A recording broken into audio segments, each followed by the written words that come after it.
Добрый вечер. В эфире новости Осетии. Расскажем о главных событиях к этому часу. В студии Вячеслав Музаев. И вот основные темы выпуска.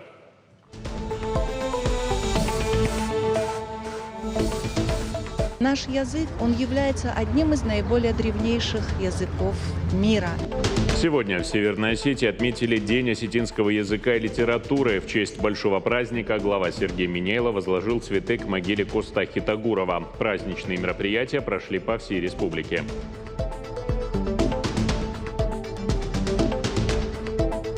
Сельское хозяйство республики динамично развивается. Культурная жизнь, ремонт образовательных учреждений, развитие животноводства. Об этом и не только говорили сегодня на выездном заседании республиканского парламента в Моздокском районе. Все проходит в очень доброжелательной обстановке, как и должно быть. Проверить уровень организации и моральную готовность выпускников. Почти 1500 детей сегодня написали всероссийский тренировочный экзамен сразу по нескольким предметам. Каким, расскажем в выпуске.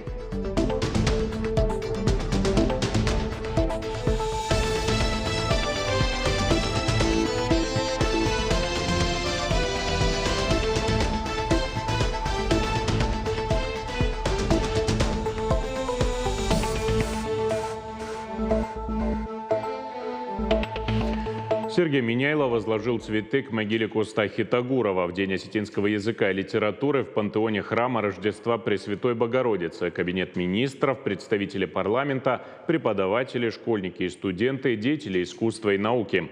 Прозвучали произведения поэта, а также слова его современников об огромном вкладе, который внес Косталь Иванович в развитие осетинского языка.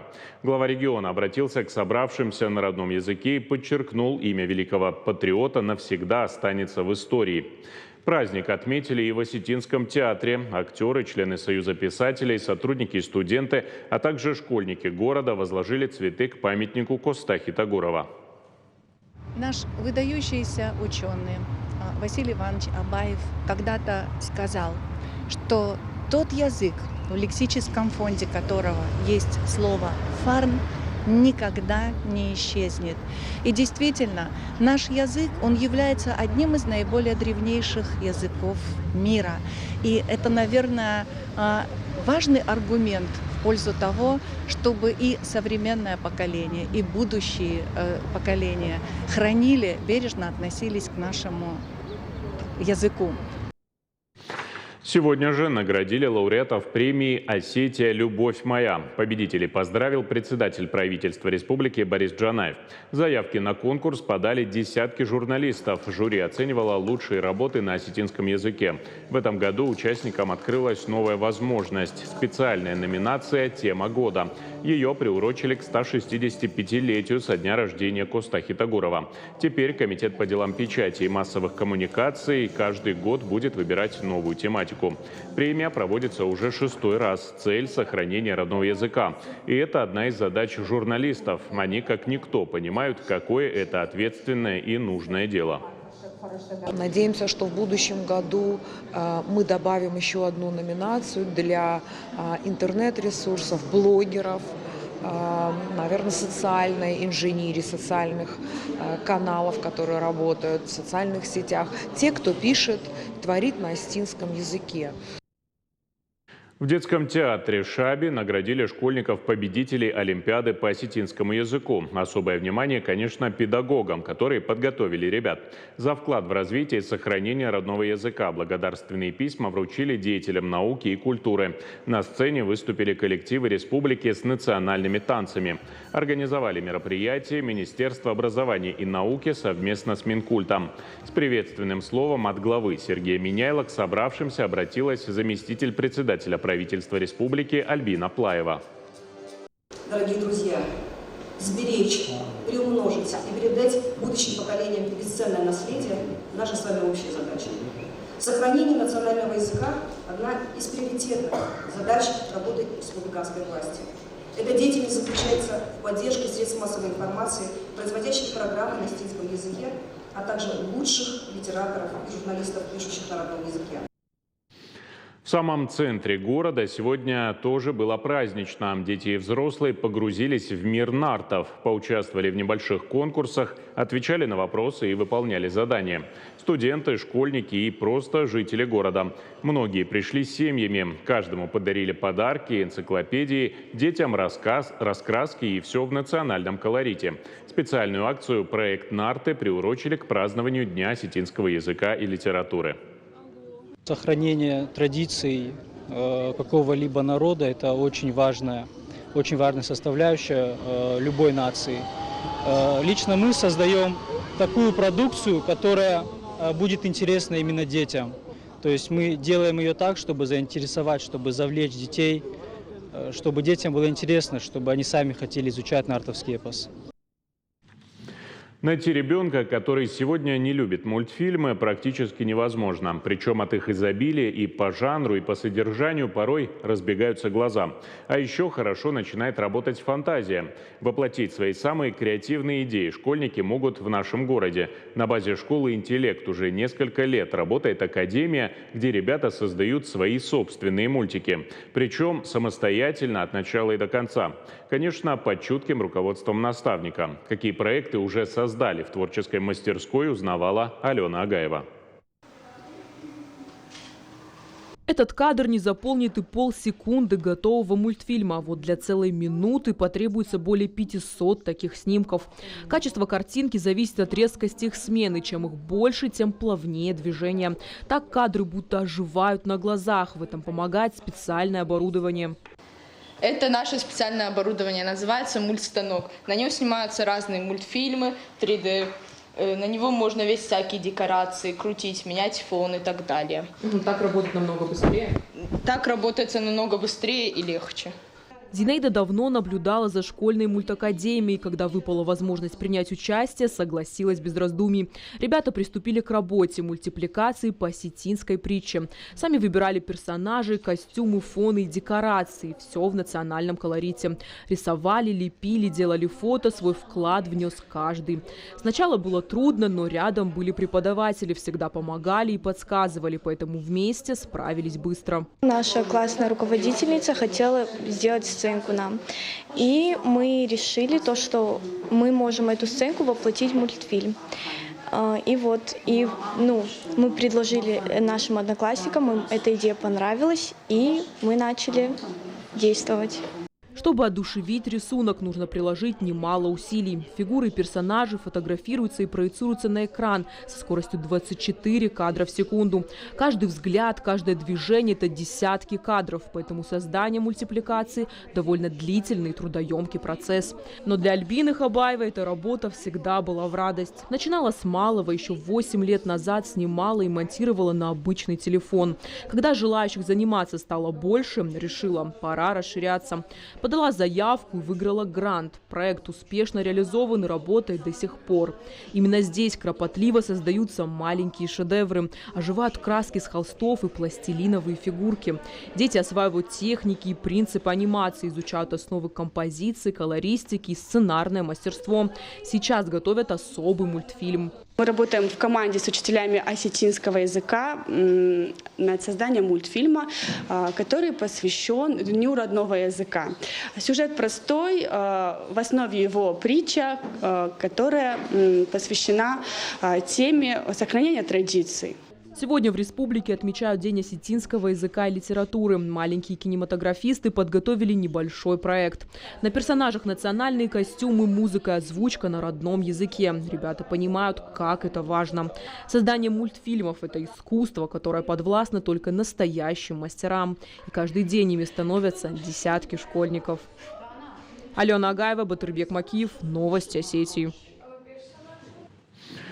Таймураз Тускаев в Моздокском районе провел выездное заседание парламента. Там же встретился с аграриями. Обсуждали тему нехватки земель для развития животноводства. Этот вопрос парламентарии взяли под особый контроль. После спикер посетил краеведческий музей. Какие уникальные экспонаты были там представлены, расскажет моя коллега Азалина Калманова. Эту муку производят из качественного зерна, выращенного в самых благоприятных условиях. Экологически чистая и, самое главное, ценная по вкусовым свойствам. Здесь трудятся десятки лучших специалистов. На предприятии постоянно расширяют производство. В прошлом году подали заявку на участие в госпрограмме АПК. Предприятие получило льготный кредит в размере 200 миллионов рублей. На эти средства закупили новое современное оборудование. В результате увеличились объемы производства. В месяц производят больше 2000 тонн готовой муки. В течение прошлого года реализовали этот проект с нуля абсолютно, с чистого поля. В декабре прошлом году мы его запустили в эксплуатацию, сдали. За это время мы вышли на объемы производства 75%. О работе агропромышленного комплекса председатель парламента говорил с аграриями. Местные сельхозпроизводители каждый год добиваются высоких результатов в этой сфере. Обсудили самые волнующие проблемы. Особенно острой оказалась нехватка земель для развития животноводства. Таймураз Тускаев поручил взять этот вопрос под особый контроль. А за плодотворный труд вручил почетные грамоты парламента аграриям района. Сельское хозяйство республики динамично развивается. Благодаря и федеральным программам развития уже на протяжении многих лет мы видим, что объемы производства продукции сельского хозяйства увеличиваются в целом по стране, в нашей республике увеличиваются инвестиции в основной капитал, существенный вклад аграриев в достижение занятости.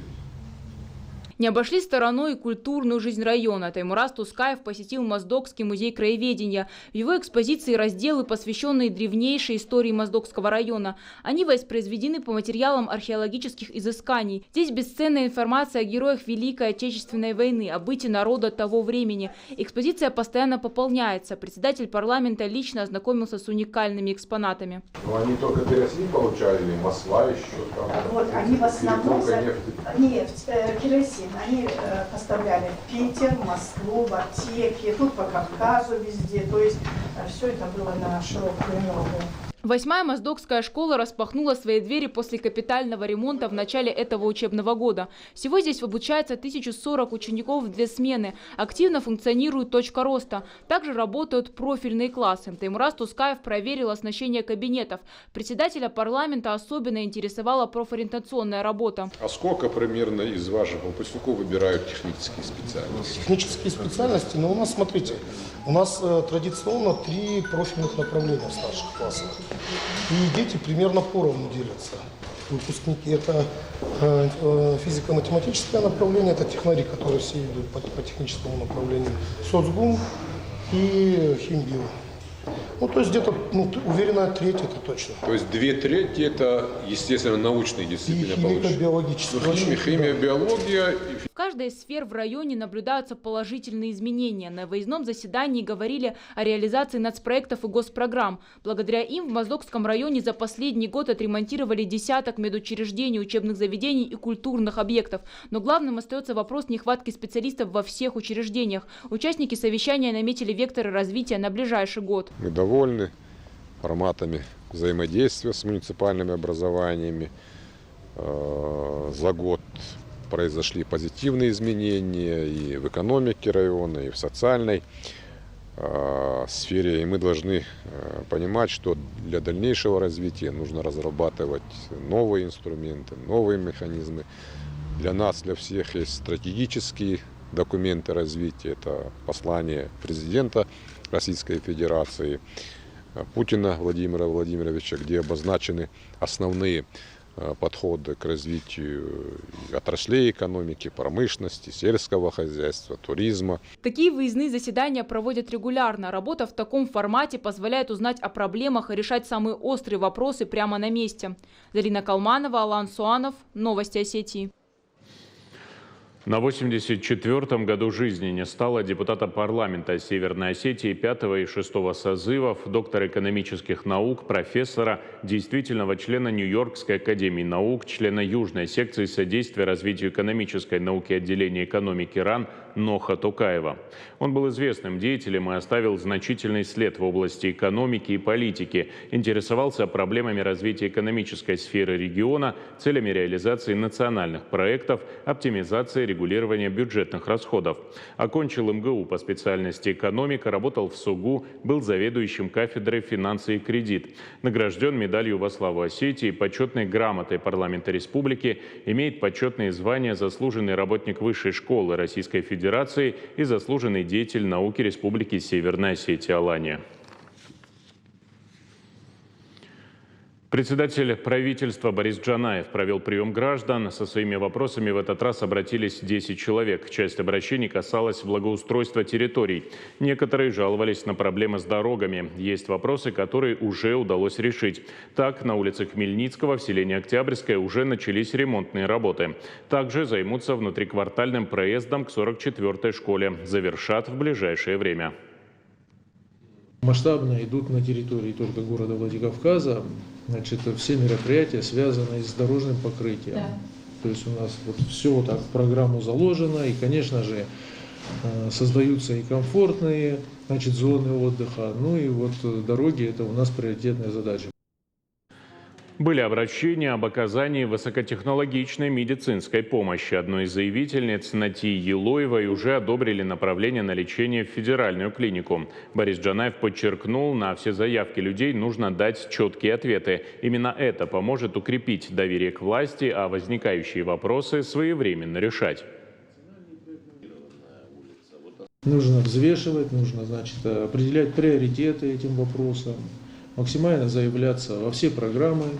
Сегодня у нас формируются и национальные проекты, и государственные программы, соответственно, новые. Поэтому вот этот весь фронт должен быть охвачен. Проблем жителей нашей республики. А их, к сожалению, еще остается много. И мы все должны жить этими проблемами. Тогда будет решение. В школах республики провели всероссийский тренировочный экзамен по русскому языку, устной части английского языка и информатики. В нем приняли участие почти 1300 детей. Пробный экзамен проводят для того, чтобы выявить технические проблемы, опробовать все оборудование, в том числе задействованное в видеозаписи и видеотрансляции при проведении основного периода ЕГЭ. Кроме этого, проведут финальную проверку на работоспособность металлорамок, ручных металлоискателей и генераторов. Напомним, до проведения основного этапа ЕГЭ остается 1 неделя. Организаторы государственной итоговой аттестации уверены, всем участникам будут обеспечены комфортные организационные и технические условия для сдачи экзаменов. Экзамен проводится, по-другому он называется нулевой экзамен, он проводится для того, чтобы мы опробировали готовность техническую и организационную. А для детей это хорошая возможность проверить свои знания. Несмотря на то, что это пробный экзамен, все проходит так, как должно проходить в основной этап экзамена. Идет распечатка материалов. Дети с ответственностью относятся к проведению этого экзамена. Конечно, все проходит в очень доброжелательной обстановке, как и должно быть. И мы надеемся, что все пройдет сегодня очень хорошо, на высоком уровне. Около 150 спортсменов и 10 весовых категорий в Беслане проходит первенство Северной Осетии по вольной борьбе среди юниоров до 24 лет в памяти заслуженного мастера спорта Бесика Кудухова. Соревнования проводят в 2 дня. Ребята со всех районов республики борются за звание лучшего и шанс выйти на первенство Северокавказского федерального округа, которое пройдет в Нальчике уже через неделю. Соревнований сейчас не так много, проводится по разным причинам. Причины самые разные, и не каждый старт сейчас на вес золота, и нельзя их упускать. И поэтому эти соревнования для практики очень важны. Победителей будет 10 человек, 10 весовых категорий. Они будут награждены грамотами, медалями, а также кубками. Это были все новости к данному часу. Я прощаюсь с вами. Всего доброго.